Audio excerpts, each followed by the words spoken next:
And sisters, we've all turned up the radio to hear Brother Jimmy Lakey, from coast to coast and shore to shore. Now raise your voice, oh let us all, Jimmy Lakey, get out of bed, Jimmy Lakey, raise your voice, Jimmy Lakey, Lakey, hey, can't live without it with Jimmy Lakey, Jimmy Lakey. All right, I'm warming myself up in here. I got to warm myself up today. Ladies and gentlemen, welcome to the program. If I were you, I would be excited to see me also, and even more excited if you're listening to the program and you say, doggone it, who's a guy with the dulcet tones? Well, Jaime Lagos, it's nice to be here. TGIF, thank God it's Friday. Hallelujah, it's Friday, says Linda on the screen. Glad to have all of you here on the program. This is a labor of love, I tell you. Producer Chad is sick as a horse. He was sick on the show yesterday when he came on, made an appearance. Some of you stumbled in your walk with the Lord. You didn't even see Producer Chad in his top form. When he popped on the show yesterday, full video display of the full Monty of Producer Chad, in a sense, not that kind of full Monty. He was sick. He was not feeling well. This morning he's sick. He climbed himself out of bed, went to the producer's studio, and is producing the show again this morning. So say a nice prayer for Producer Chad that he would get well. I was feeling good last night. So Producer Chad, I have a bottle of Blanton's. You know what Blanton is? If you know, you know. That I said, if we'd like to share some, and you have to come to the house, and the Lakey estate, and I will let down the moat and pull in the alligators, and you can come right in.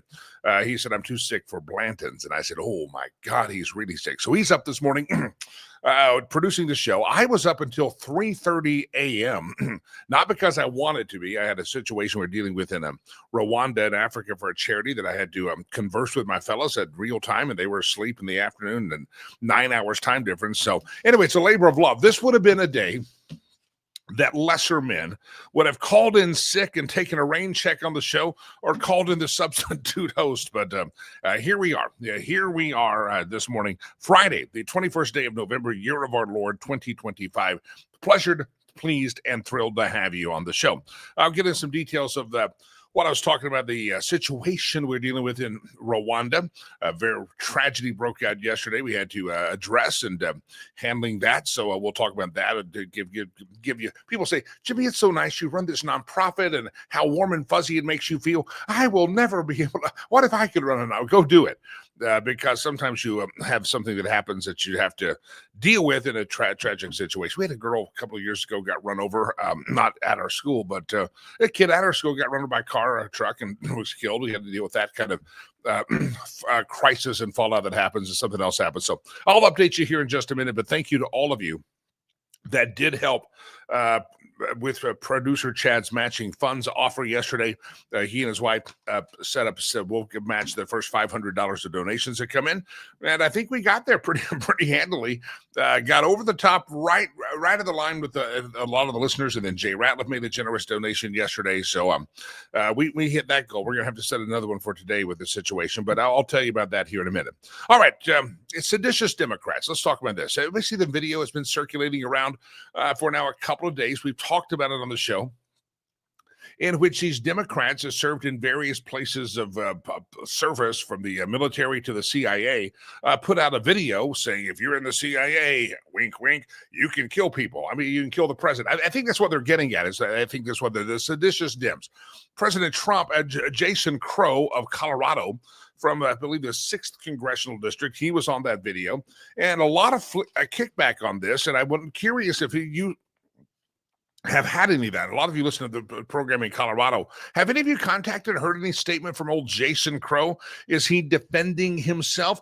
Jason Crow paints himself, and we appreciate his service to the country. I'm sure it was well-intentioned, but Jason Crow paints himself and hides himself in his military service. But Jason Crow was appointed and anointed by none other than Mama Nancy Pelosi. Jason Crow has always been and always will be a hack that sucks on the teat of Nancy Pelosi, and I think he went crazy with his video, with his seditious behavior. He goes crazy with this video because maybe he couldn't handle that Mama Nancy's moving her boobies into retirement. I don't know. It's just Jason Crow is a sick individual by this video, and I don't know if he could get help for his sickness at the VA. I'm not sure where it comes from, but this video was seditious, and unfortunately, there will be no. It's unprecedented in U.S. history what these Democrats did to subvert the chain of command and the commander-in-chief of the United States of America. Give me your thoughts if you saw the video, if you have thoughts on that. Some people were saying, well, I wish President Trump wouldn't have said what he said. He said what he said out of anger that they're subverting the freaking country.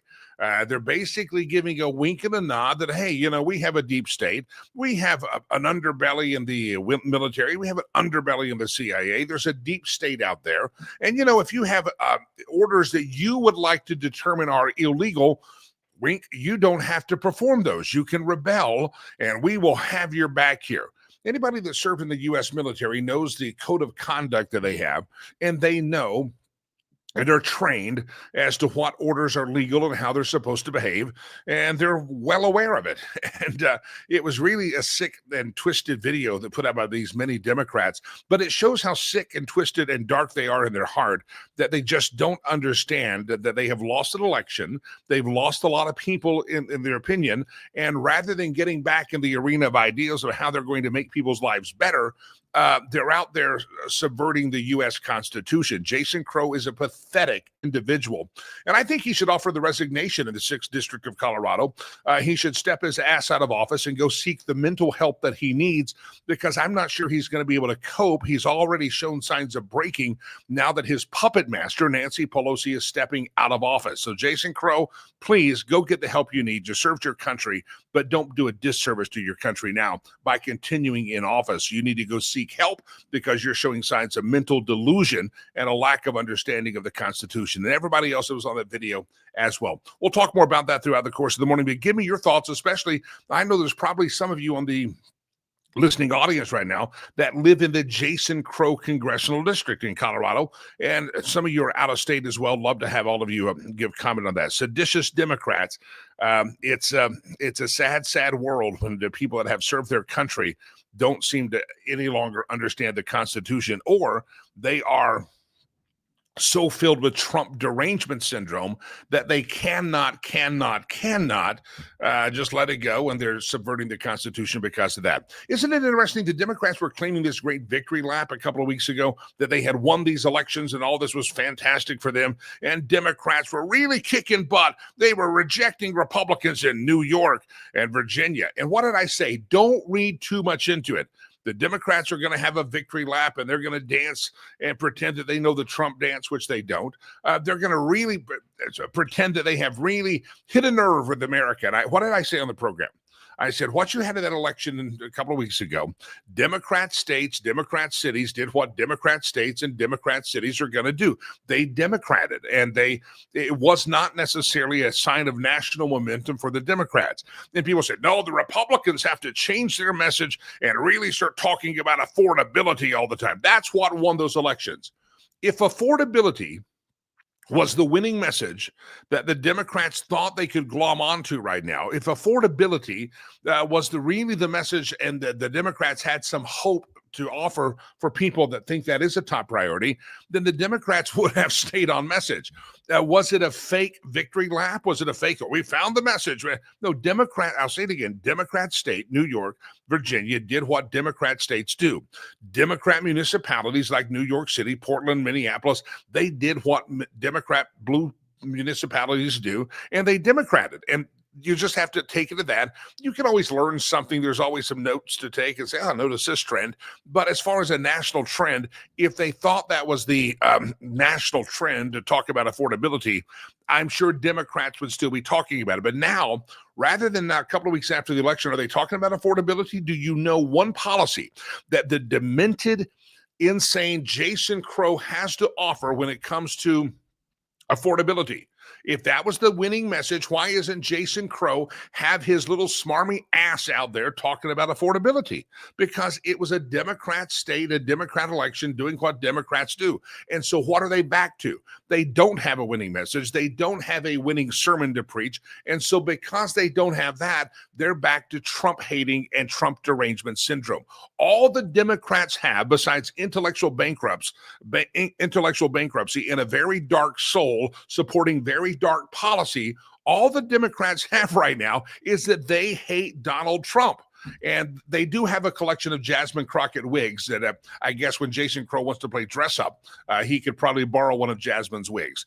Give me your thoughts on this. Seditious Democrats, is there any more evidence than you need that what I told you about the November election a couple of weeks ago is actually true, that this was not about a winning message? This was about Democrats doing what Democrats do. Dem states doing what Dem states do. You get the rhythm there? I'm trying to drill it in your head so that the clickbait networks and the clickbait propagandists out there that tell you this is a national trend, what happened? No, it's not a national trend. Always something to learn, but November's election was not a national trend. It was simply Democrat states doing what Democrat states do. And if they had the national trend, if they had the winning message, they wouldn't have needed to revert back to their sick derangement syndrome of Donald Trump. And I really think someone should do a welfare check on Jason Crow, because I'm not sure Jason Crow is going to be able to survive in the U.S. Congress without the teat of Mama Pelosi there that he has lived off of his entire political career. Look it up. She was one of the first people that promoted him and propelled him into office. Even when other people considered getting in that race, it was Mama Pelosi out there with the teat out there saying, no, I've got Jason here and he's going to be your guy. So Jason Crow is a puppet of Nancy Pelosi, and either he has been broken by Donald Trump or he's gone delusional and crazy because the teat that he has sucked off of in government, Nancy Pelosi. I mean, what's he going to do? I don't know how somebody check on how Jason Crow is doing on his insider trading. I mean, I don't know, man, have his stocks gains go up? We should look that up. How has Jason Crow's, I'm just asking a question, how has his net worth gone up? We know Nancy Pelosi the last several years has done very, very well in the stock market, and I wonder if Jason has done it just as well or done that. So, Delilah, I'm going to put you on that task to look that up and see if we can get an answer. How has Jason's net worth increased, and how has his portfolio benefited? And maybe that's why he's so deranged right now, because Nancy's leaving and their morning stock tips are not going to go be there. I don't know. Maybe he doesn't invest in the market. I don't know. But Mama Nancy made Jason what he is today, and maybe he feels broken because Mama Nancy has announced her retirement. All right, check that one off the list. Give us your thoughts on the demented Democrats, especially those of you who served in the military, you veterans out there, maybe some active duty. If you can comment without causing conflict of your role in office, because I know you're not supposed to necessarily in active duty be blatantly political in things you do. I know you have opinions, but you get the idea. But if you're a veteran, when you saw these Democrats out there telling you you don't have to obey a lawful. Did you think it was code for something? To me, it's a dog whistle. It was those unlawful orders. Well, which ones? Well, the ones Trump's given. He's a threat to the Constitution. And again, this is what they're doing. They were hoping that they could take him out with Russiagate. They were hoping they could take out Donald Trump with scandal and controversy and indictments. They were hoping that they could take him out with an assassin's bullet, They were hoping of all these things that were that they did not get. And so now they're just hoping for some kind of an insurrection or military coup, it sounds like to me. Give me your thoughts, especially from the perspective of those who have served your country. I would love to get your take on this video that Jason Crow wrapped himself up in with a bunch of other crazy-ass Democrats basically calling for sedition. I see Jeff commented, he said, I think our current network of troops are smart enough to smell the BS. Jason Crow has zero respect for any veteran I know. Veterans, how do you feel? Jason Crow out there wrapping himself up in the cloak of service and yet somehow giving a wink and a nod to the deep state and military coup. Was it seditious behavior? Jeff also says Hegseth got rid of the most deserting and rebelling types. The brass balls are returning to the military. Let's hope so. Unfortunately, we have a lot of knuckleheads, not brass balls, in the hallowed halls of Congress, and Jason Crow is among the biggest of the buffoons. And again, somebody do a welfare check on Jason this morning, because he may just be either Donald Trump has broken him into a very sick individual, or he's just mourning the loss of his puppet master, Nancy Pelosi, who made him and gave him the position of power that he has today. Jason Crow would not be in the hallowed halls of Congress had Nancy Pelosi not offered her teat for him to suckle on while he climbed in the power in the tower of political power. Jason Crow owes himself and his identity as a politician to Nancy Pelosi, and either Trump has broken him and derangement syndrome has taken out of him what sadly was in him, or Nancy Pelosi's departure has caused him to go crazy. I mean, when was the last time you heard Jason Crow in the national news? Nobody gave a rat's ass about who Jason Crow was. I mean, yeah, he represented the congressional district where Trinde Aragua was taking over apartment complexes, but no one knew as Jason Crow. That was considered a city of Denver, city of Aurora thing. No, that was Jason Crow's district. And Jason Crow is now in the national news. Is it one or the other? Somebody help me. Jason Crow either has been broken by Donald Trump once and for all, or he can't handle it that Mama Nancy is not going to give him a daily little suckle on the teat of insider trading. I don't know which it is, but we can figure it out. Mike comments, hey, Mike, how are you? But good to have you listening. Clearly sedition. Mike has a military background. I know him. You never want to put doubt in the minds of the soldiers. Trying to put politics into service is the next level. Wow. Again, Jason Crow has betrayed America, and he owes it to the people of the 6th District to resign from his office for violating something that's very clearly not what our founders would have ever intended. I have an interesting point of history, and I just want to put it in historic perspective. How about that?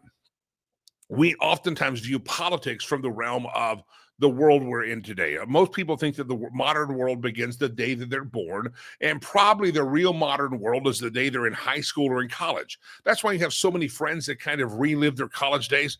We all know that person that can go back and they can quote, remember that play on November the whatever, and it was a Friday night and I was the quarterback and it was a 4th down, and remember we gave the ball to Bubba.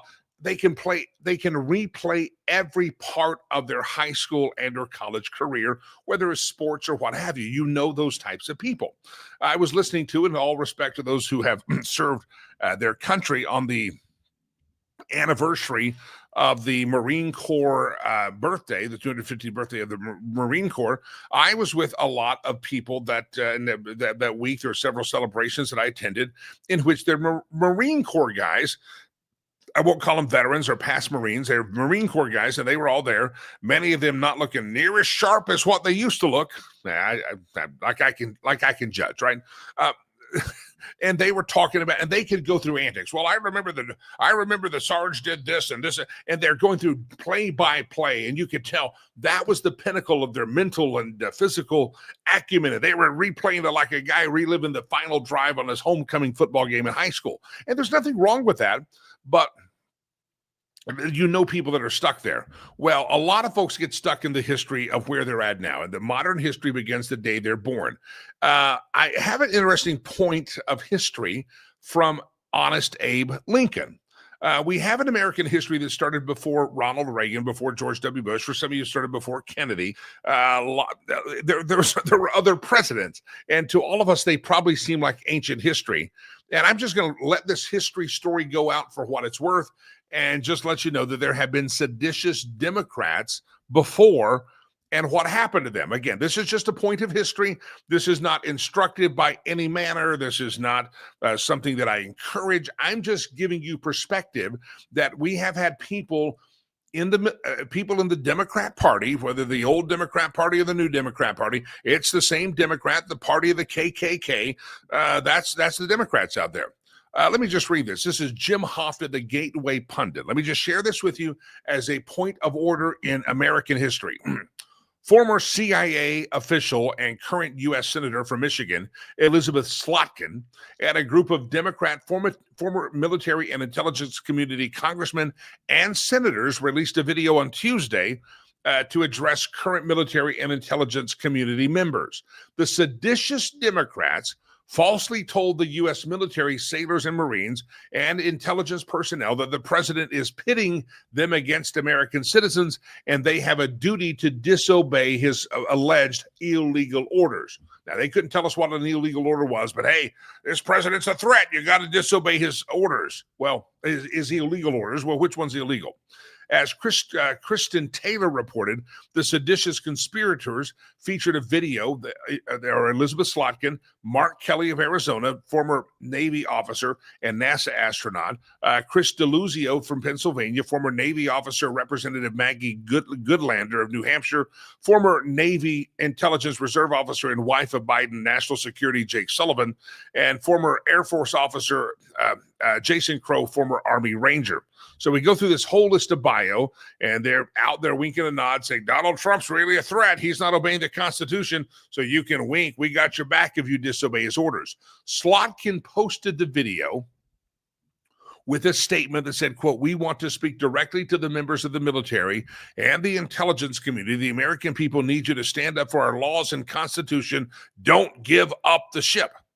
Well, first of all, there's nowhere in the Constitution that members of Congress have any role in speaking to the members of the military. They are not in their direct command. As a matter of fact, President Trump or President Biden or President Obama or President George W. Bush, whoever the president is, they have sole role as the commander-in-chief of those people. And so for members of Congress to, quote, speak directly to them, they have no authorization to do so. So Elizabeth Slotkin releases this.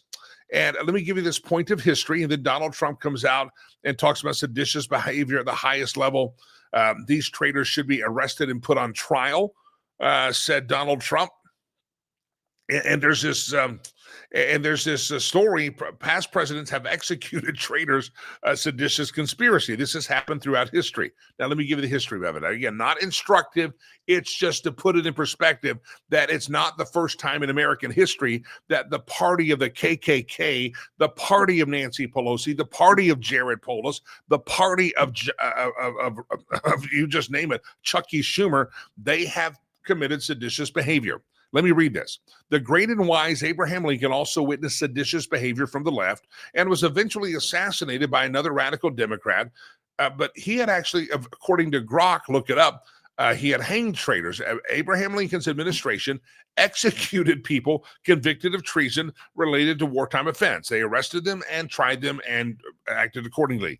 Anybody that was a Confederate sympathizer or guerrillas, several people convicted of treason, sabotage, aiding the Confederacy were executed under Abraham Lincoln. It was not mass riots in the street. It wasn't into that kind of, no lynch mobs, but there was a protocol in America. William Bruce Mumford was in New Orleans. That happened to him. At least 4 men in Missouri in 1864 for treason after being caught crossing Union lines, crossing to join the Confederates Army. Numerous Confederate guerrillas, bridge burners, and spies, Sam Davis in Tennessee, 1863, all had military trials for seditious behavior.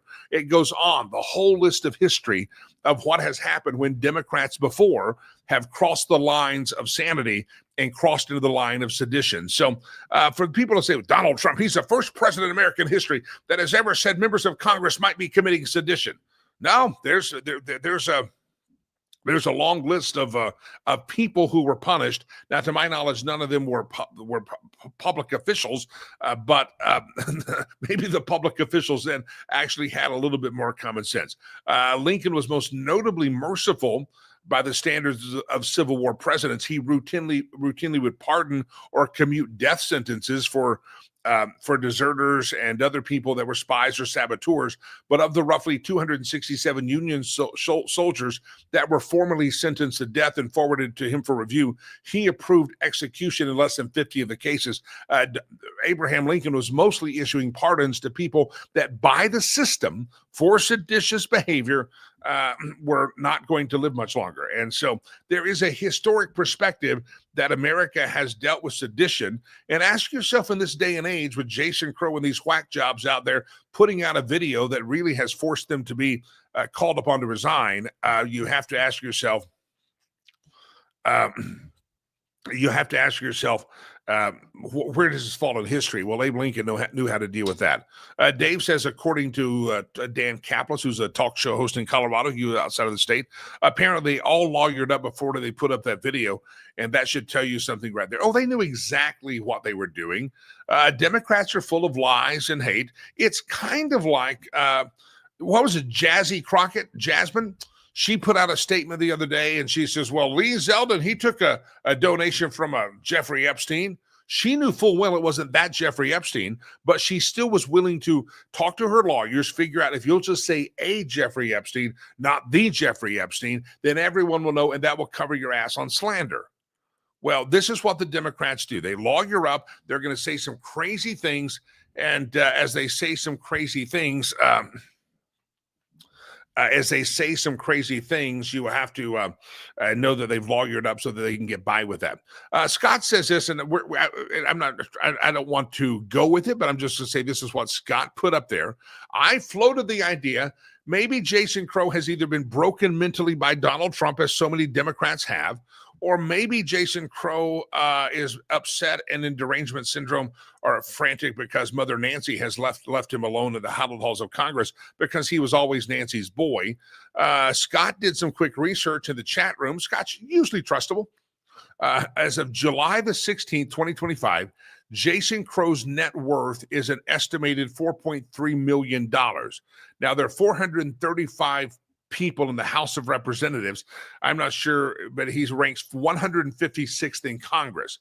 Now, I'm guessing that's the House of Representatives, or is it in the entire body of Congress, which would be the Senate. And nevertheless, if you're out there researching, look up what Jason Crow was worth before he became a U.S. congressman. Now, I don't know his background.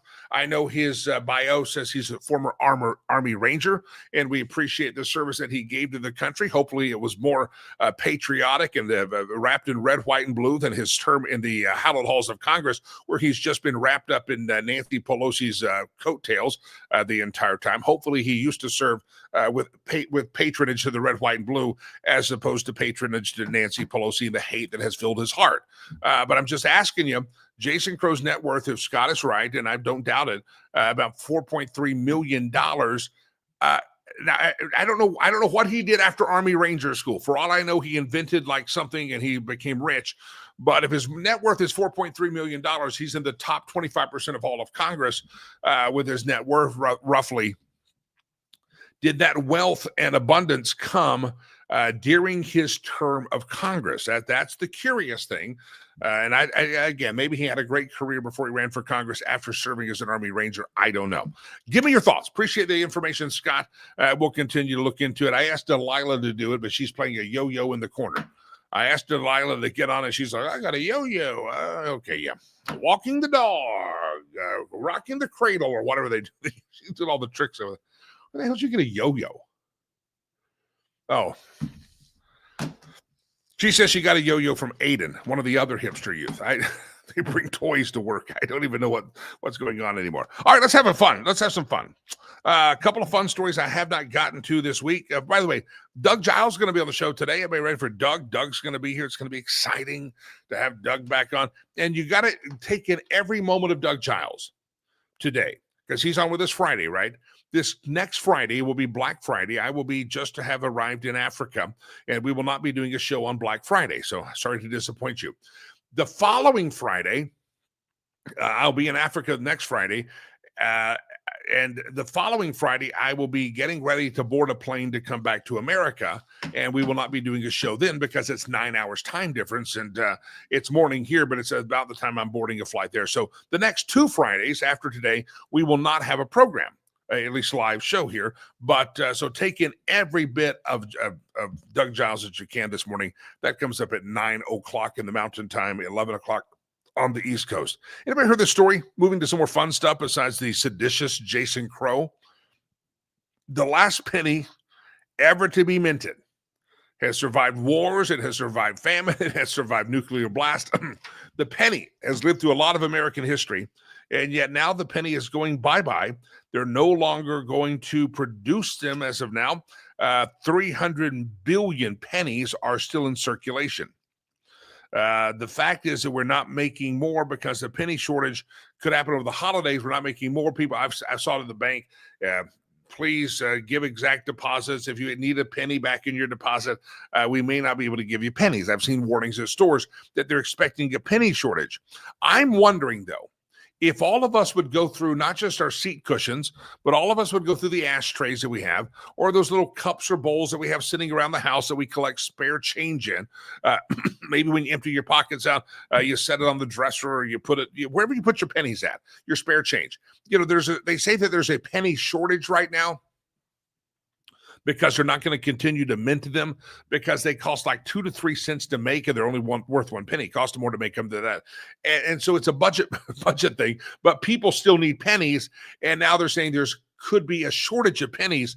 Do you think there would still be a shortage of pennies if all of us in America went and got all the spare pennies that are maybe have fallen down on the floor of your car, or maybe are on that little bowl or that dish that's on your dresser, or wherever you put your car keys, all the spare change? Maybe some of you have a swear jar and you have to put all your spare change in there that you collect, and you know, for swearing somebody wins it, or maybe you're just collecting coins. I wonder if there would be an actual penny shortage if we all surrendered our loose pennies around the house. So I think there would be a real penny shortage. I'm not exactly sure. 34% of people say they have more than 100 pennies floating around. Another 34% in a survey say they have less than 100 pennies floating around. 25% say I have no idea how many pennies I have that I could put together. 7% of Americans claim that they're penniless. They have 0 pennies in their life. How many pennies do you have right now? Do you have 100 or more pennies in your life? I'm asking the question.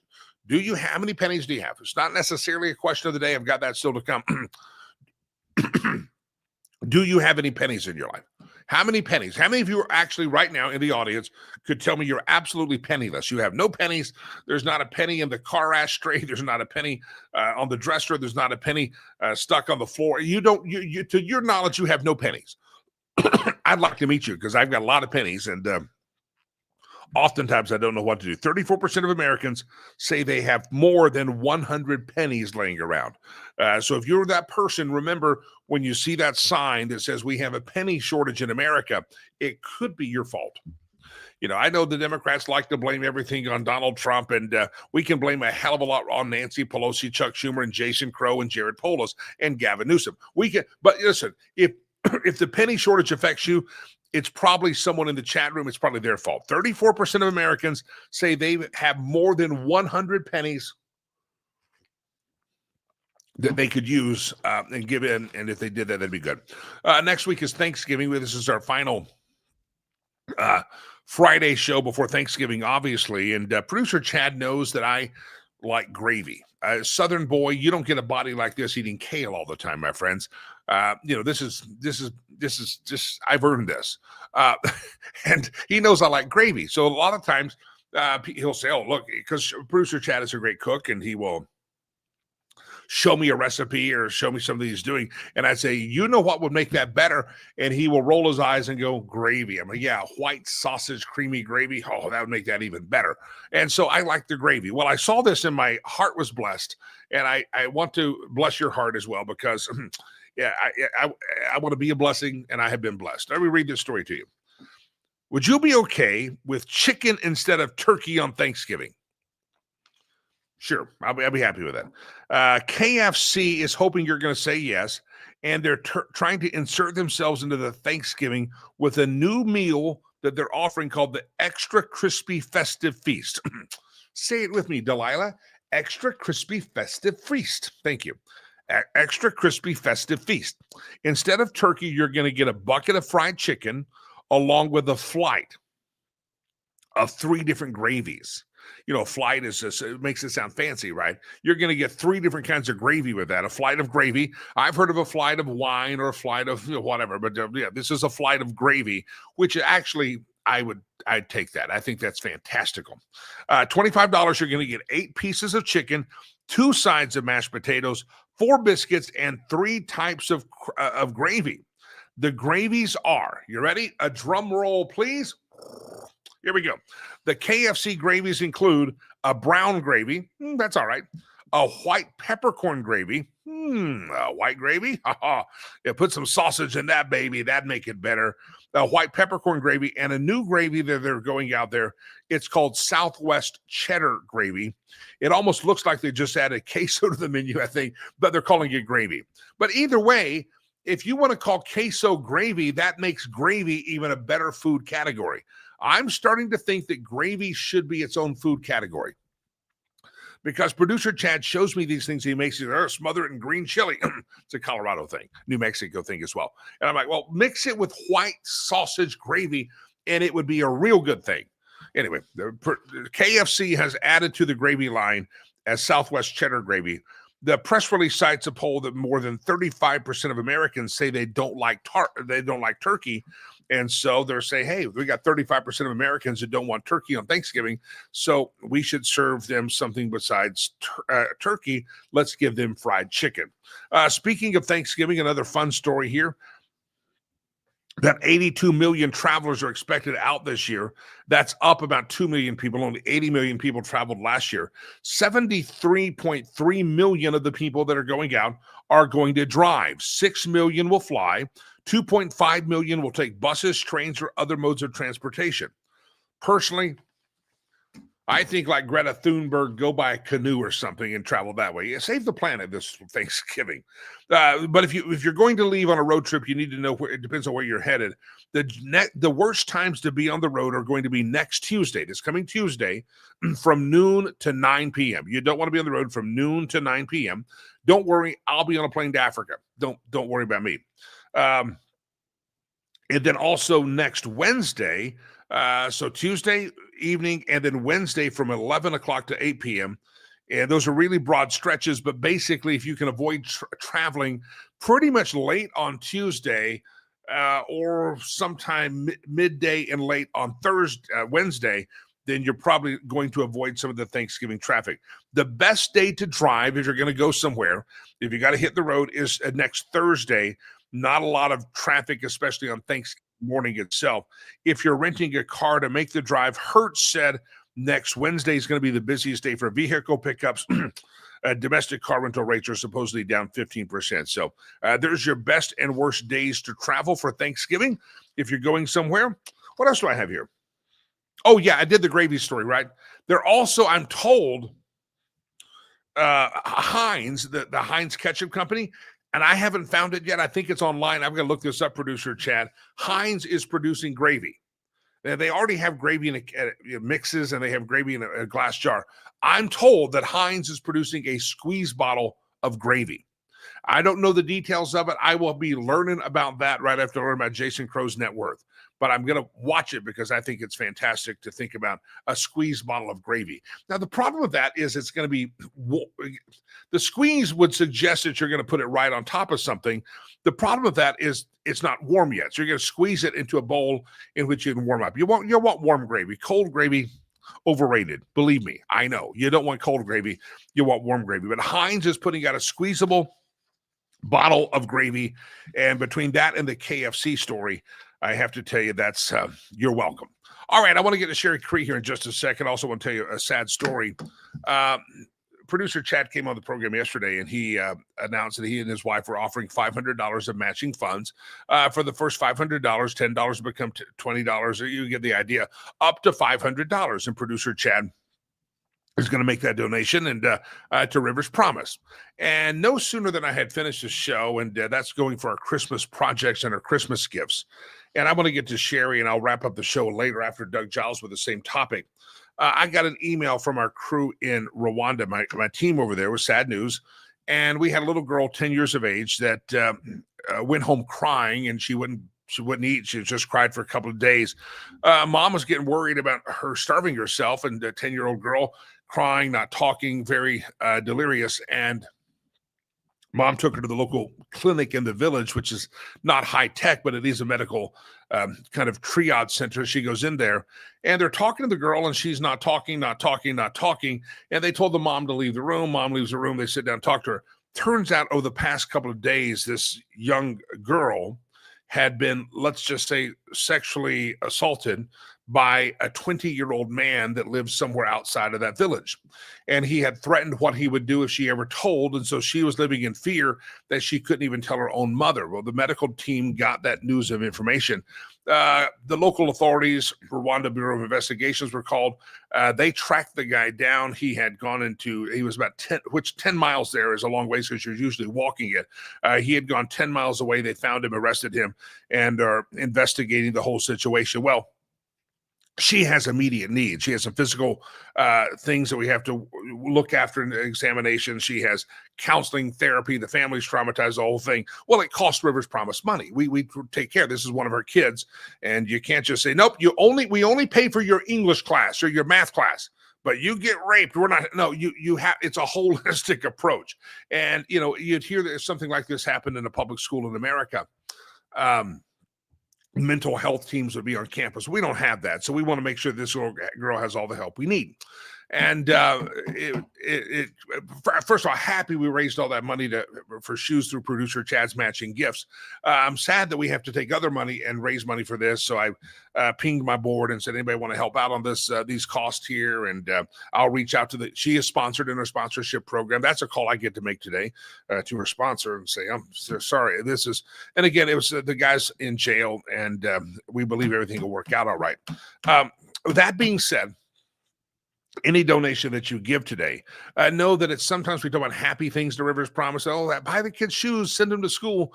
But there's times like this that we step up as an organization and we take care of things, because if we didn't take care of this thing and help this little girl with therapy and counseling and just the care that she needs at this time, she would be devastated. It's devastating for the rest of her life. But if any of you would like to contribute to that cause, or just a general fund donation to Rivers Promise, maybe you want to get in on producer Chad's for shoes, I just wanted you to know, first of all, pray for this little girl. I'm not going to say her name, first name. You wouldn't know her anyway, but her sponsor could be listening.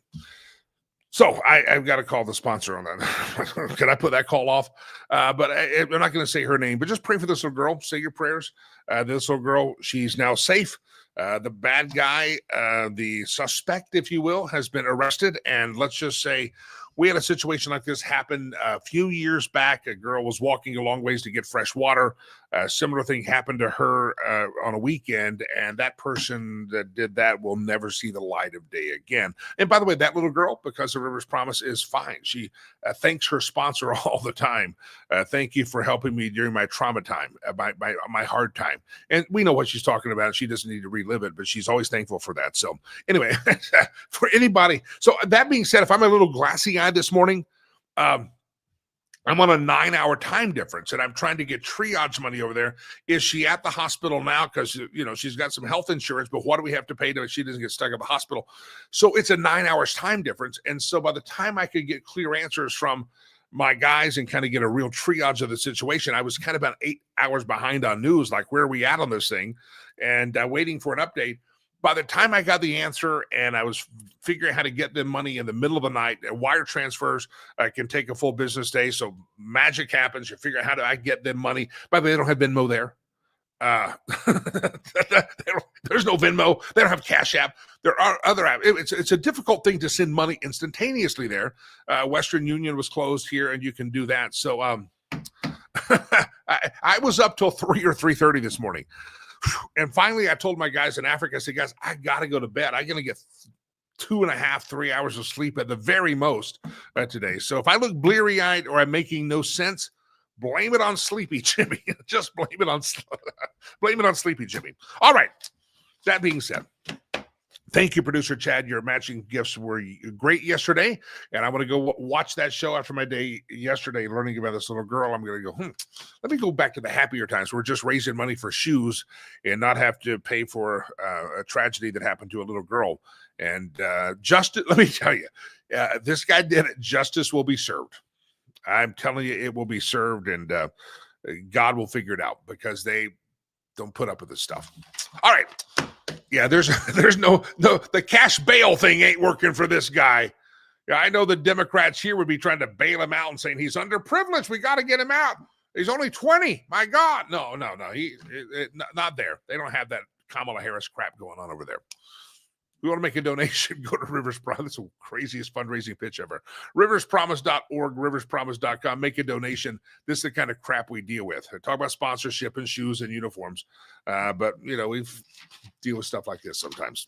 All right, let me welcome into the program Sherry Cree, wonderful sponsor of the program, and we're always glad to have her. She's been to Africa. She's seen the work that we do over there. And, it's always good when you get to see the happy stuff.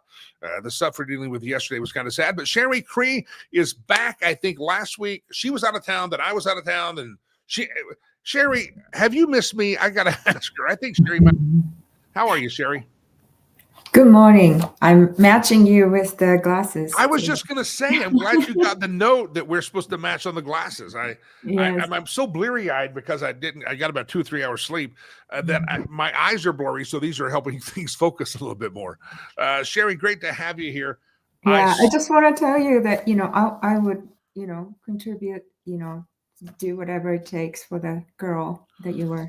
Oh, thank you very much. It's so sad. It's so sad. And then these things, we don't know about it, but happens more often. Yeah, it does. And you know what I think about is it happens to this little girl. Fortunately, she has, I get all emotional. Yeah. She's got Rivers Promise. Other kids, they don't have this stuff. Mm-hmm. All right, let's talk real estate. It's our daughters. Other people don't have organizations. Okay. All right, you said that. I've got 3 hours of sleep, Delilah. Leave me alone. Don't pick on me. She's laughing at me. I said, I'm sleepy, okay? I really am sleepy. All right, Sherry, you sent me a topic you wanted to talk about, and I had cut and pasted a headline that I wanted to talk about. It's the same thing. Mm-hmm. Let's unpack this. Fox 31, I know the Denver Post has it. The Denver has the most homes losing value in the country over the past year. Now, I read that and I go, I own a home in Colorado. That's bad. Mm-hmm. And then you pointed out it's not all of Colorado. It's Denver's pulling the whole state down. Unpack this story. Homes are losing value and it's Denver's fault. Well, I wouldn't say it's Denver's fault, but you have to look at the very basic thing about data. Anytime that there's a news reporting particular data, you really have to understand what those numbers mean. And of course, journalism, there's the title to the article, and Denver lost the most number of homes, the percentage of homes lost value in the past year. So when you talk about value, they're talking about, we call it Zestimate. The Zillow algorithm will come up with your estimated value, and real estate values are based on location, size, condition, amenities like views and HOA communities, amenities, and the timing that determines your home value. And they just be aware that they're talking about Zestimate. So that's the algorithm shooting out your estimated value of your home. And then a title they put in was buying a home was supposed to be a good investment, but in Denver, most of homes have lost value in the past year. So I just want to kind of tell you the story that, I got real estate license in 2008. And you know what was going on with the real estate, a lot of foreclosures, the hundreds of properties are sitting on the market. And some people, they were not selling the home, but they thought their home value goes down with all those foreclosures and low priced homes not selling. And, some of my friends reached out to me and said, hey, on my street, those homes are sitting vacant, very low priced. I'm concerned. My home value has gone down so much. And then I had two questions. One, what kind of mortgage, like a loan arrangement, do you have? Is your income able to continue pay as agreed? You didn't lose a job. You didn't, get divorced and have to go somewhere. You lost the job. You have to move to a different state. So first of all, your income, can you pay as agreed for your loan?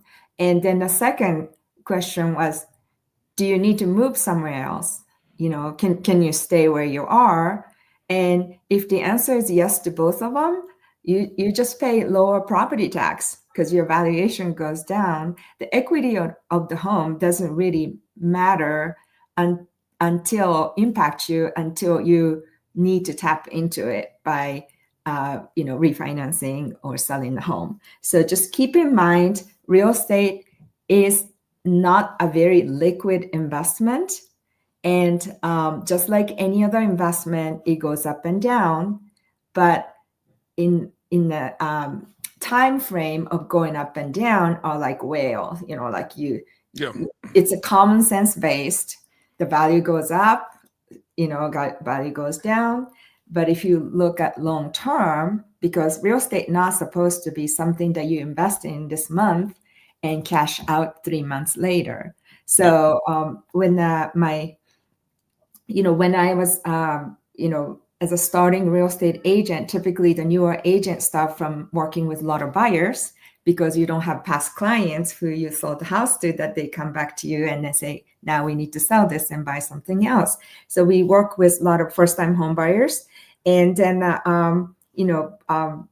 an agent, I'm showing incredible home for dirt cheap, in 2009, 10, and then I show home and then my buyer is scared, oh, the market's bad. I'm a first time home buyer. Nobody's buying real estate. I'm concerned.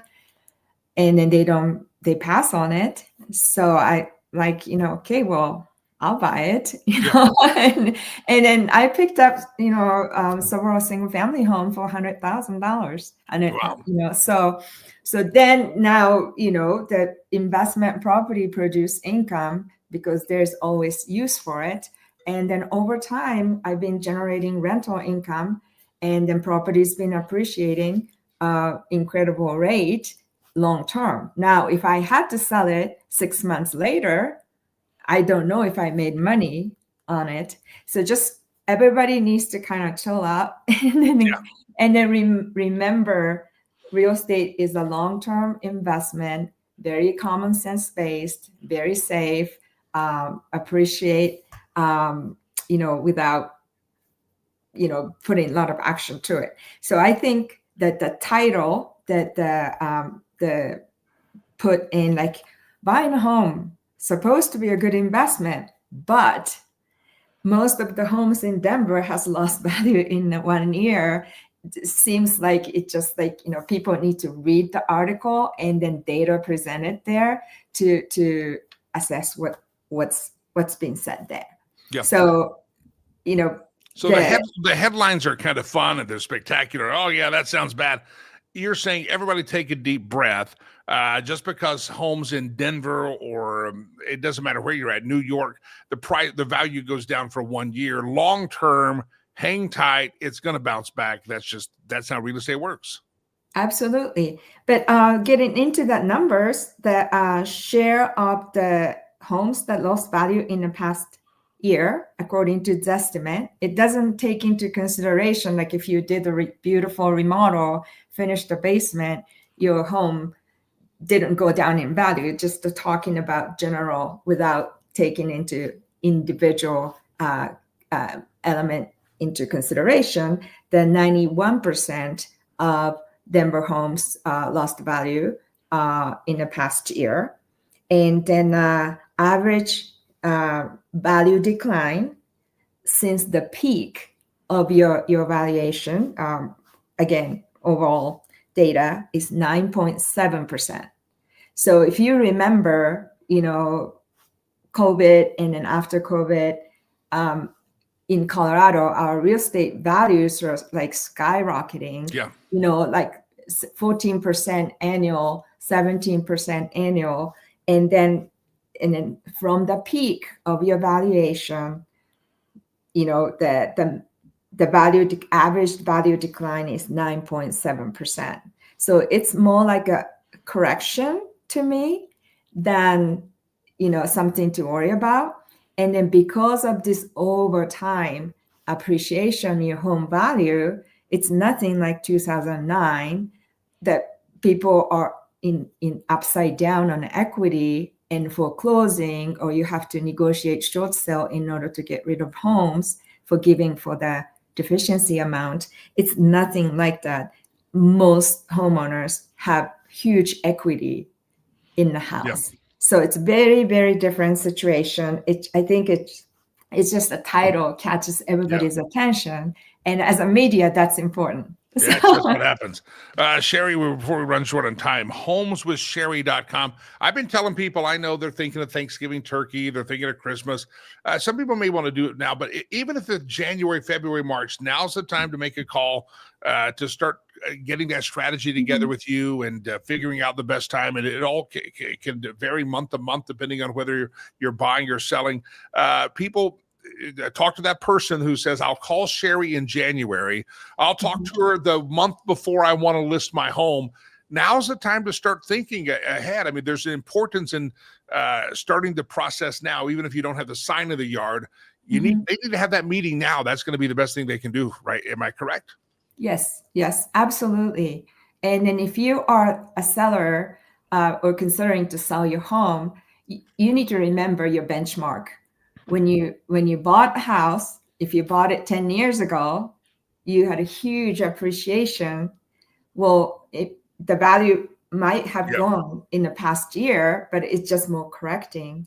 Now, this is another topic to talk about, but the hot topic that everybody's talking about is the proposed 50-year mortgage loan. And to make homes attainable. And then not many people will carry continue the mortgage for 50 years. Yeah, that's a long time. But average people sell or refinance within the 10 years. So that's another topic for another day. But this price correction or adjustment might be a good thing because those high values are driven. 5 years ago, when everything was selling for $50,000 over asking, $100,000 over asking, people waiving the appraisal contingency to say, okay, well, just bring cash. If it doesn't appraise, that's what it takes to buy a home. So compared to those values, inflated values, it's starting to adjust, normalizing. And it's still a great time for buyers to get into the home ownership. The key is if you're a buyer out there, don't let that headline scare you. Go to the website, homeswithsherry.com. If you're a buyer, don't go, real estate's bad. No, this is the time to buy. Go do that. Sherry, I got to run. Doug Giles is coming up next. I appreciate you. I'm going to be in Africa next Friday. And after Thanksgiving, we'll do the show. And then the next Friday, I'm traveling back. So it's going to be a couple of weeks before I talk to you again. But I appreciate you hopping on here today, and we'll talk again soon. Thank you, Sherry. Sherry Creek, homeswithsherry.com. It's right there on the screen, homeswithsherry.com. If you're a buyer, you heard me say it, now's the time to buy. That headline meant to scare you about real estate. Denver values, Denver market values, how home appraisal is down. Well, good. If you're a buyer, start buying. Well, I'm going to buy in March, Jimmy. When did the headline say values are down? Right now. Appraisals are down. Go buy. Now's the time to buy. I declare it buyer's market. You're welcome. Thus says the Lord. All right. Glad to have you here. Let me welcome my brother from a different mother, Doug Giles, jumping in here. Doug Giles, douggiles.org. Always a great guest to have on the program. Doug, I know you're brokenhearted. We won't be together the next 2 weeks. We got to make the best of this moment here. Dude, I've been weeping all morning when you told me that news. I don't know how I'm going to live if living is without you, Jimmy. When we come back together in a couple of weeks, I'm going to sing Old Peaches and Herb reunited, and it feels so good. If we're going to do song references, I can go. Yeah, do Muskrat Love with Captain and Tennille too, man. Oh, yeah, that would be very good. Doug, it looks like I got a 3-hour sleep. I had a tragic situation I told the listeners about at our school. I had to deal with a girl that was treated very incorrectly by a guy out in the village, and that guy's meeting the laws of justice now, but we're caring for her. Anyway, that being said, I'm so bleary-eyed, I had to put on the glasses so I can see because I got about 2.5, 3 hours sleep, and now I feel like you're twin. Yeah, I understand the malaise of the bleary-eyed. Yeah. That's why I don't drink whiskey, man. That brown stuff will hurt you, buddy. That might have been. I also had a meeting where there might have been a little pour of that yesterday, but I'm trying to avoid the whiskeys. All right, Doug Giles, let's dive into this whole topic of conversation. Candace Owens, I got to ask you this. Candace Owens kind of disappeared for a long time now after the death of Charlie Kirk, the assassination. She's back out there. Every time I turn onto some of the conservative sites out there, people are going crazy. Either they love Candace Owens, they don't love Candace Owens. And now Tucker Carlson is getting this flack because he had an interview with Nick Fuentes, and people said he didn't challenge Fuentes. It's amazing that these commentators seem to be making the news as much. They're the newsmakers. It's really incredible to watch some of these voices that we've heard. People report what they say, what they don't say. And one of the topics they're both criticized for is Israel. You're a man of the cloth. You're a man of a church-going ability. Are they right or wrong on Israel, Doug? Let's get to the brass tacks here. Yeah, so I don't, totally watch them all the time.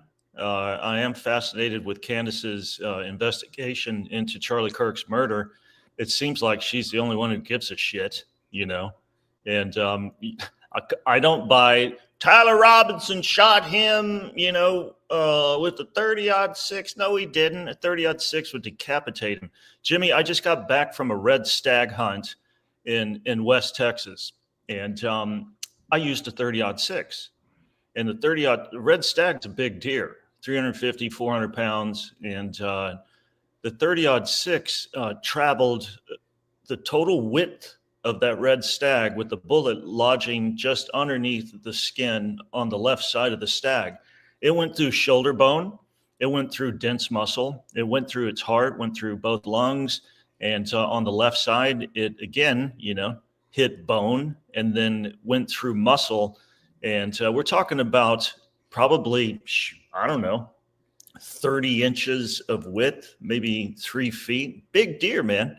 And we're to believe because Governor Dewey Cox from the great state of Utah told us that they had this thing, zipped up in 33 hours. And Cash Patel's over there trying not to blink. And he's nodding in agreement that Tyler Robinson whacked him with a 30-06 from Grandpappy's World War I Mauser 98 rifle. And I'm a hunter, man. No, he didn't. He's not Popeye. Charlie's not Popeye. He ate spinach and made his bones so like steel, Jimmy, like steel. It's like, come on, man, go sell crazy somewhere else. So anyway, that's how I got onto Candace, because Candace, again, she's Charlie's buddy, man. That's undeniable, as much as people try to say that her and Charlie didn't have a relationship. That's just cuckoo talk. So anyway, kudos to Candace. I think, everybody's like, she shouldn't be prying into this stuff, Jimmy and Doug. It's like, yeah, you should. You should be prying into it, just like Jim Garrison pried into JFK's assassination. And everybody told, him that he was a nut and that, he's on a fool's errand. And remember Oliver Stone when he cobbled together that film, JFK, and everybody said Oliver's crazy in his conspiracy theory. He's freaking right. He was on it. And, and he took the wrath of the media because of it. So when neocons tell me to hate somebody, guess what? I'm going to go listen to them. I want to hear what that upsets the neocon, the warmongers so much. I really am interested about that. And, I know I'm rambling on, but this crap about, we're supposed to hate Tucker and Candace because of the Charlie Kirk investigation that Candace is doing, and because Tucker had a conversation with Nick Fuentes. I mean, what kind of hall pass do we have to get from these influencers to have conversations with people that we disagree with? I think that's total bullshit, Jimmy. I mean, you look at Jesus in the wilderness, he talked to the devil. So this is the devil. This is El Diablo, as they call him down here in South Texas. And I'd say he's worse than a Nazi. I would say that he's probably sexist, racist. He's evil. He's the personification of evil. And Jesus has a conversation with him. And then, Jimmy, don't tell anybody in the neocon world, don't tell Mark Levin, but Matthew, Mark, and Luke platformed that conversation for all eternity. For all eternity. They gave it. They shouldn't do that. They should have depodcasted or deplatformed this guy. Yeah, they amplified it instead. Yeah. And who else did? God talked to the devil in the book of Job. Have you considered my servant Job? And this whole thing, I like Trump's response. They're like, "What do you think about Tucker talking to Nick Fuentes?" And Trump's like, "That's what he does. He talks to people. Talks to Muslim warlords, talks to Putin." And this whole thing is that you can't talk to people. What kind of childish, middle school bull crap is that? Yeah. Doug Giles, if you're listening later on the podcast where thousands of earballs will hear this show. Unfortunately, you don't get to see it because you're listening, but I'm glad you're out there. Thousands of you that listen to the podcast. That's Doug Giles, Giles, DougGiles.org, DougGiles.org. Doug, you're talking about this, what we get all twisted up in a knot about here in America. So it's Tucker's talking to this person, Candace did that, or we just get spun up in these things that really don't matter. It's not on our topic list. Have you been following what's been going on for the last few years, amped up the last few months into the Christians in Nigeria, the execution, the massacre, the genocide, and even the Christian churches in America not really talking about what's happening there? It is amazing how we sometimes major on the minors, and something that's major is happening that we should be paying attention to. We don't pay attention to. Yes, Charlie Kirk was a murderer, and every day there's more martyrs happening in Nigeria. Have you been following that story? Yeah, you bet, man. And when people ask me, where my concern lies, it predominantly with the church and Christians worldwide.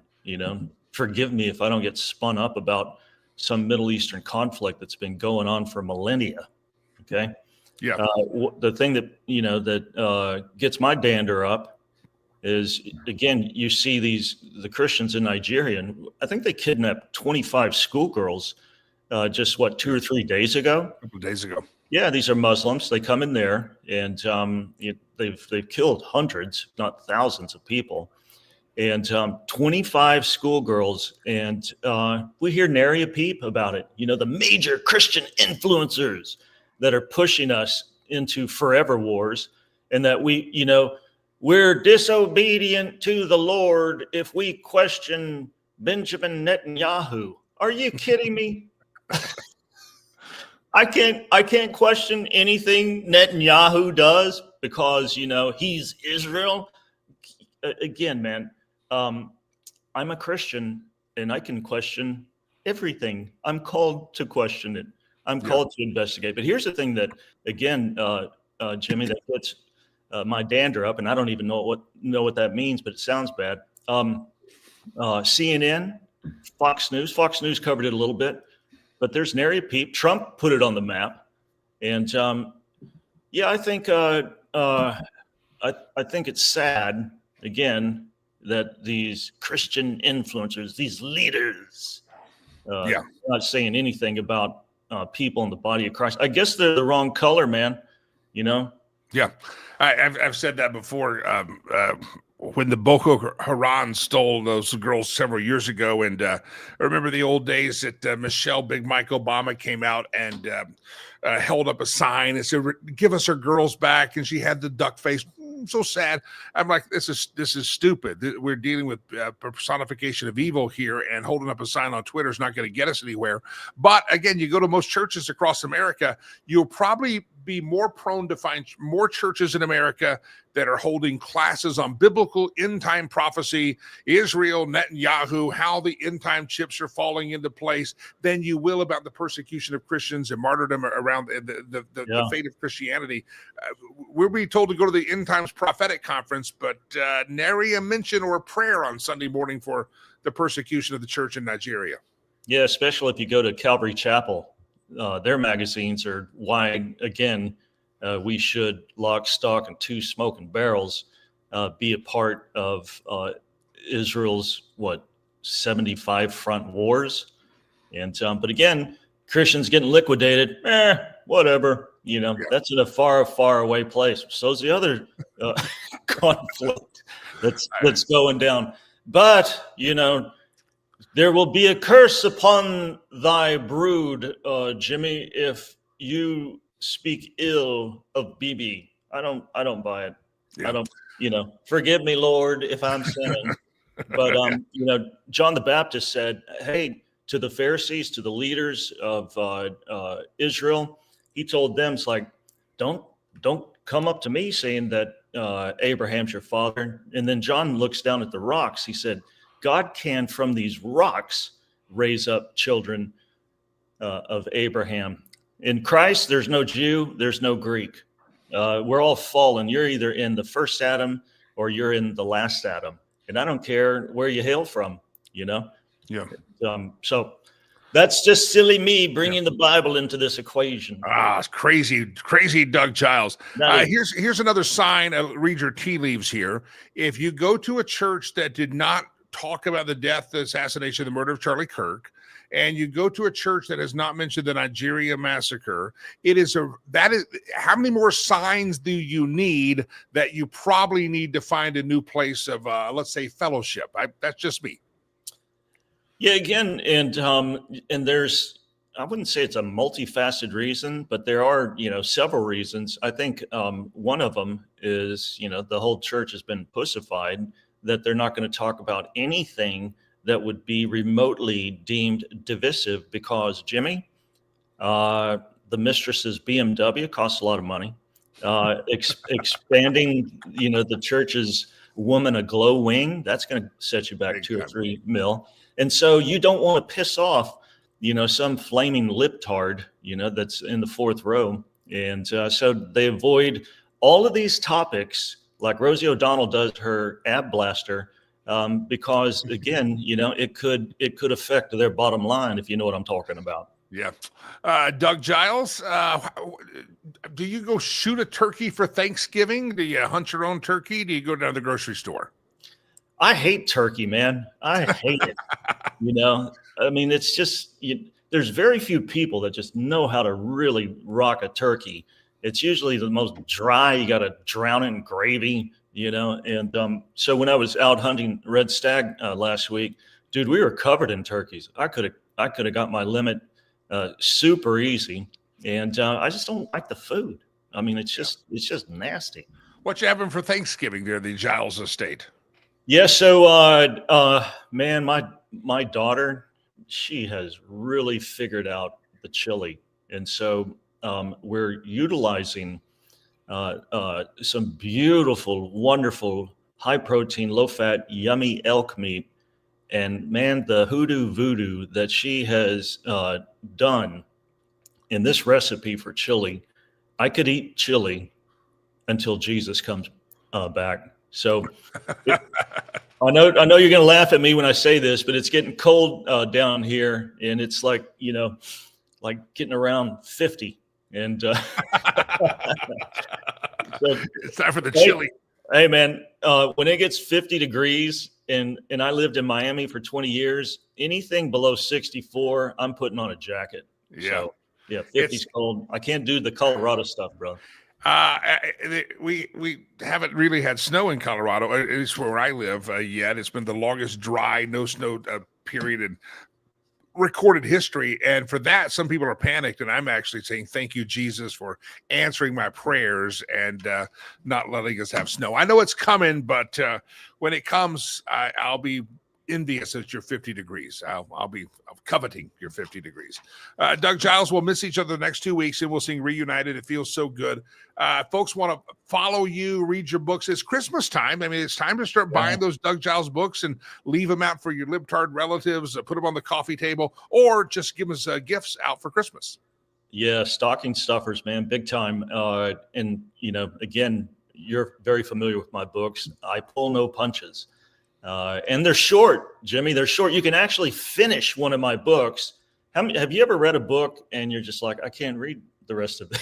Because it's like 900 pages. I had this famous author give me his book, and I said, I'll never read it, but thank you. And mine, it's great bathroom books, man.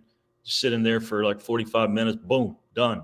And you get informed and entertained in a nice short whack. Yeah, go to DougGiles.org. You got it on the screen there. Yep. And got all the artwork. Use Wild 30 if you want art. Wild 30 to get 30% off limited editions and open edition prints. If life imitates art, don't get lame ass art. Don't do it. Wild 30, the promo code of DougGiles.art, and that's a great thing, especially that, you're trying to, what am I going to put in the guest room where grandma's going to stay? Put some Doug Giles art up, and grandma will thank you for that. Yeah. Doug Giles, it's a pleasure, sir. I'll talk to you in a couple of weeks. Peace out, buddy. Stay rowdy. You got it. DougGiles.org, DougGiles.org. All right. Good to have all of you here on the show. Looks like the YouTube hecklers are back in here this morning. The YouTube hecklers, I guess I don't know. They finished a meeting with the parole officers, I think. Who's the most hated team in the NFL? It's probably who you would expect. Not the Dallas Cowboys. Now, they're my Cowboys, but I make fun of them as much as anybody does because the owner there is not a great owner, and so I make it. But they done a survey here as you go into football weekend.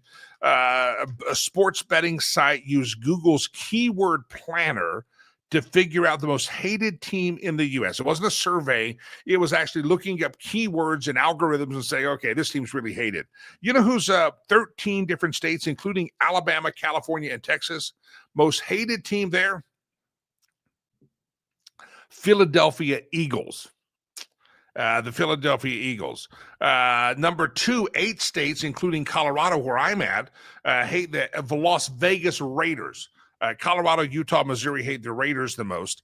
6 states have a tie between the New York Jets and the Green Bay Packers. And only 3 states hate the Dallas Cowboys and the Pittsburgh Steelers. They tie for the 5th most hated out there that you can find. So there's your team. Let's see, what state? Montana hates the Raiders.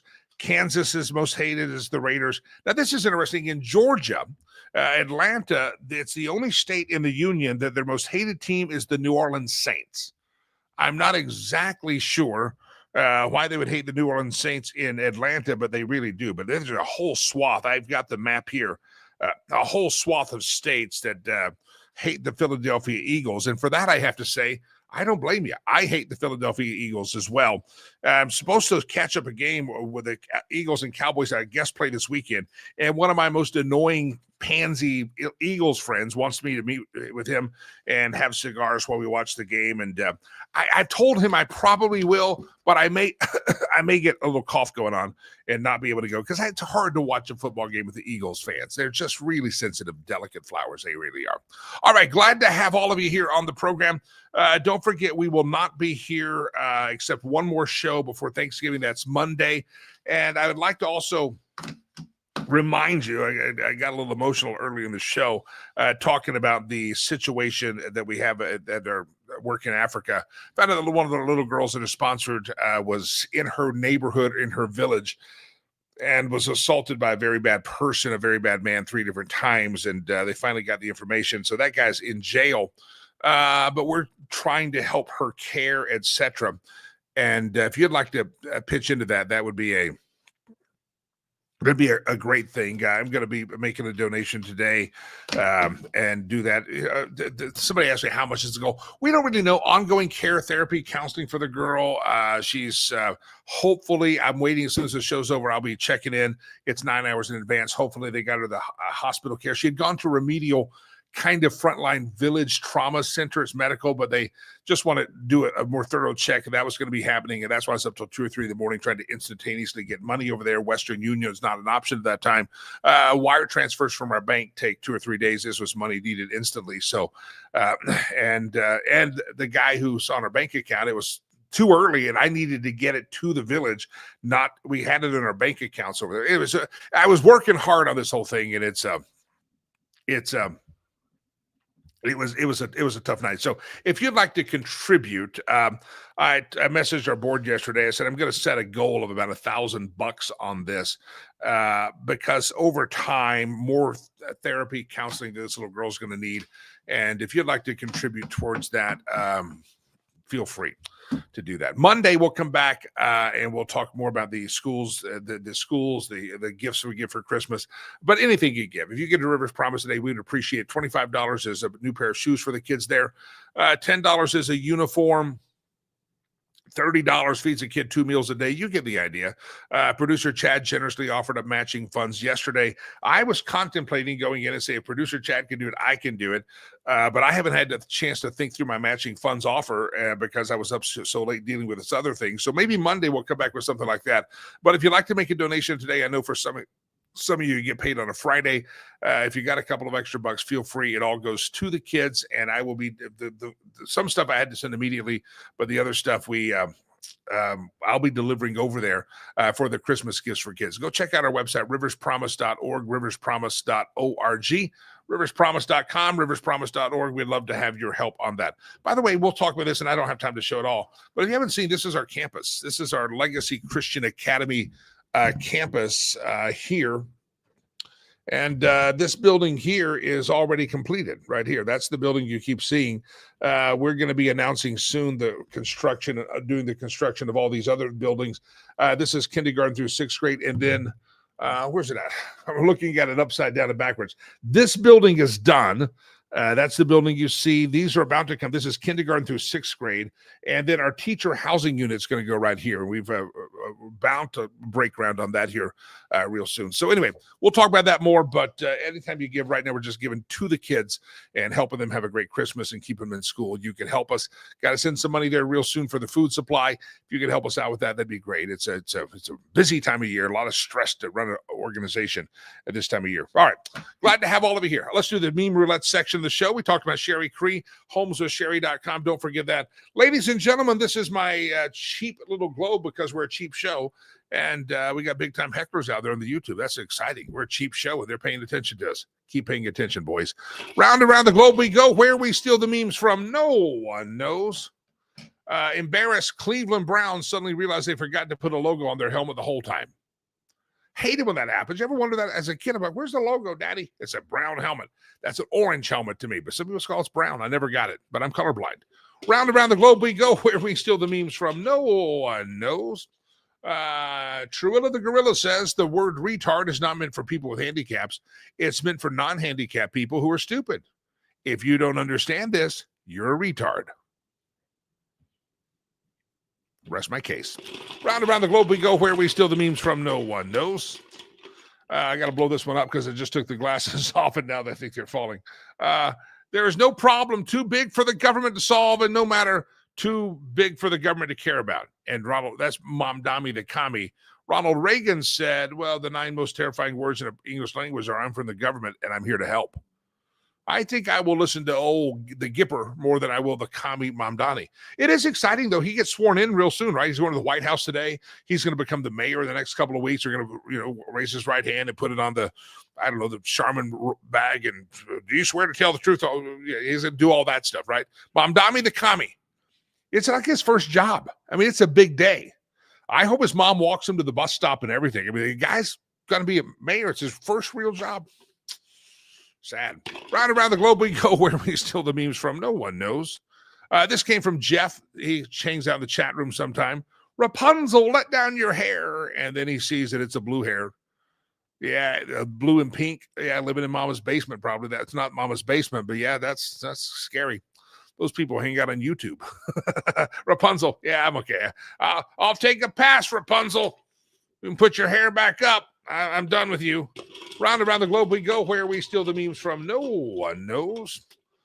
This also came from Jeff, who's in the chat rooms, and he sends stuff on Instagram, and I don't check them, but I guess he does it all the time. I don't know. Presidents who were known by their initials. There's JFK. There's LBJ. There's W. And look at there. There's old FJB. Joe Biden. I missed that. I mean, those were the great days. FJB, presidents known by their initials. There they are on the screen. We even know who DJT is. We sure do. All right, let's see if we have any more memes, or have we milked the meme machine dry? Stolen intellectual property. Round around the globe we go, where we steal the memes from no one knows. Ladies and gentlemen, they checked. We have a limit of stolen memes and intellectual property. Sorry to hear that, but we'll be back Monday. All right, I want to remind you again, Monday's the final show before the Thanksgiving break. We would love to have you be here on that. We'll take a break for Thanksgiving, partially because I'll be traveling. I mean, we could do the show on Thanksgiving or the day after, but it's travel time. And by the time, I couldn't guarantee my schedule on that Friday after Thanksgiving. And so we just decided to take that whole week off. So Monday's our last time together. And it's the last time you're going to hear me talk, at least before I go to Rwanda, about helping out our work there. But I will just run through it again. We had a girl yesterday that this is the stuff we deal with. This is why it's so important. When I tell you give to our greatest need and we make sure it goes to the right place, we deal with stuff like this all the time. We deal with kids that need food, clothing in Rwanda. Lots of situations. We had anytime you can help with our greatest need. If you'd like to, if you hear and say, Jimmy, I don't know if you've got this little girl covered. I'm not going to say her name because she's sponsored, but who has been through a real traumatic experience the past few days. And we're getting her the help she needs. She's getting the best help she can possibly get. We're working, my guys are working with the prosecution, the police department to make sure that this bad person is prosecuted to the full extent, which is not going to end well for this guy. But anytime you donate to Rivers Promise, this is the kind of stuff that we were able to do. The kids were able to help, and I got emotional early in the show, but for real, I can't help but think of how many other people, not just in Rwanda, but anywhere, that this would happen to a child, and that they don't have an organization looking out for their well-being and their care, then these persons get away with it. And I can't think of how many other persons this animal in Rwanda might have done this to that we don't even know about. So anyways, you give to Rivers Promise. We do appreciate it. riverspromise.org, riverspromise.com. Either way, the website will work, and you can make a donation. And again, you can give to something specific. $10 is $10 is a uniform. Excuse me, $10 is a school uniform. $25 is that pair of shoes for Christmas time that we give away. You've got the $30 feeds a kid 2 meals a day for an entire month, and you've got $65 pays their school, their health insurance, their food. It kind of covers a more holistic approach there. But any amount you give, we do appreciate it. And we'll come back, talk more Monday, and maybe with a more optimistic approach. I'm very optimistic that we're able to help this girl, but it's your help that's needed. As Rivers Promise is an organization, I made a promise to my son to take care of all the kids that I could not adopt, and I only tried to adopt a couple, and one of them, the Lord blessed him. We got out of that country, and he's coming home for Thanksgiving break tomorrow. I'm excited to see my son back home, even though I was just out seeing him at college. But any gift you give, we'd appreciate it. Do it today. Today is the time. You say, I've been thinking about it, Jimmy. Well, if you could do it today, that'd be very helpful. We got a big week of Christmas shopping coming up and supplies, and we have our monthly food shipment or food wire that's supposed to go out this week. We've got to pay our teachers over there, and this is a very busy week, and then we have this added expense of this tragic situation that I mentioned earlier. So if you can donate today, if you can donate tomorrow, if you can't today, do it next week. But if you've been contemplating it today, would be a fantastic day to do that. All right, somebody just messaged me on my phone and said, are you going to take a nap today? Oh, that's Delilah. She messaged me. Where are you at? I'm on the show. Don't talk to me, Delilah. No nap today. No, it's napping weather here in Colorado. It's kind of rainy, cloudy, and overcast, and very cool. But no naps today. Got lots of work to do. Got to save children in Africa. That's what I got to do. All right, I'll see you Monday morning, right? Monday morning, we'll be back here together. We've done the meme section of the show. Again, riverspromise.org, riverspromise.com. And by the way, if you would like to be a sponsor of the show in any way, we always love to hear from you as well. All you have to do is send an email to info@jimmylakey.com, info@jimmylakey.com, info@jimmylakey.com. Right. Made it through the show. Only slightly emotional for a couple of minutes, but we made it. And I appreciate all of you, my friends. I appreciate you listening in. And I'd love to hear from all of you more. I really would. Send us an email, info@jimmylakey.com. Riverspromise.com to donate. I am Jimmy Lakey, and I mean this. I'll see you Monday morning. God bless you. God bless America. Jimmy Lakey, peace. I'm out of here.